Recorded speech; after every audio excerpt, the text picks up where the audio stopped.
Chaque semaine, vous le savez, nous nous arrêtons dans une commune alsacienne pour vous faire découvrir ses charmes, ses originalités, ses initiatives. On va passer la semaine au pied du Ballon des Vosges à Guebwiller. Pour ce premier épisode, Stéphanie Malorand et Eric Kleinhofer reviennent sur le patrimoine riche de la capitale du Florival. Regardez.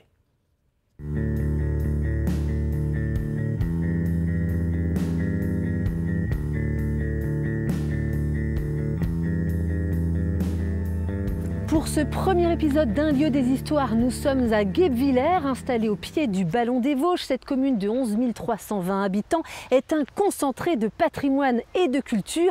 D'ailleurs, pour la découvrir, je suis avec un vrai Guebwillerois, Valentin Sigler. Bonjour. Bonjour. Alors vous avez eu une excellente idée, c'est quoi? Oui, c'est d'avoir créé un jeu sur les réseaux sociaux qui se nomme Questions pour un Guebwillerois, où je pose différentes questions sur l'histoire et le patrimoine de la ville de Guebwiller.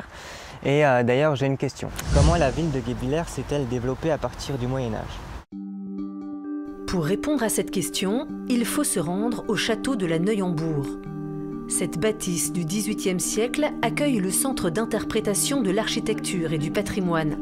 On y retrouve une spécialiste de Guebwiller, l'historienne Cécile Roth-Modenez.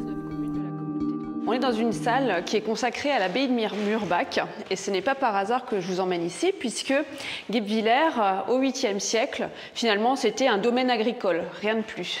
Et c'est au moment où Murbach s'installe, est fondé par Saint-Pirmin, que ça devient la capitale de la principauté de Murbach. Et la principauté de Murbach se développe avec des dons, des legs, et devient vraiment une grosse puissance, aussi bien religieuse que foncière.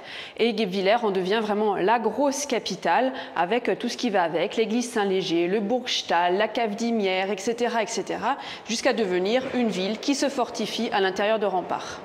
Les princes abbés de Murbach décident de s'installer à Guebwiller et structurent un quartier qui s'appelle le quartier canonial autour de l'église Notre-Dame. Donc on a l'église Notre-Dame qui est située ici, le château de la Neuenbourg qui se trouve ici, et les maisons canoniales dans lesquelles habitent les chanoines. On y aménage également différents jardins qui montrent tout l'art de vivre du XVIIIe siècle qui s'est développé à Guebwiller. À la Révolution française, les biens du clergé sont confisqués. C'est le cas du couvent des Dominicains ou du château de la Neuenbourg. Guebwiller devient alors le berceau de l'industrie textile. Et là, dans le château de la Neuenbourg, on a le premier atelier d'impression sur étoffe qui se développe. Il est suivi par de nombreux autres industriels, avec notamment Nicolas Schlumberger, qui crée une filature en se basant sur un petit moulin et utilise la force motrice de l'eau, avec bien sûr d'autres industriels, toute une série de dynasties d'industriels qui s'installent à Guebwiller. Les vestiges de ce passé industriel sont toujours bien présents dans la ville. Bien sûr, les usines, où il en reste aussi bien en haut de la ville et dans le bas de la ville, mais ces usines sont accompagnées des cités ouvrières, des villas d'industriels et même du parc de la Marseillaise à côté, qui est finalement créé pour avoir un lieu de délassement pour ces ouvriers.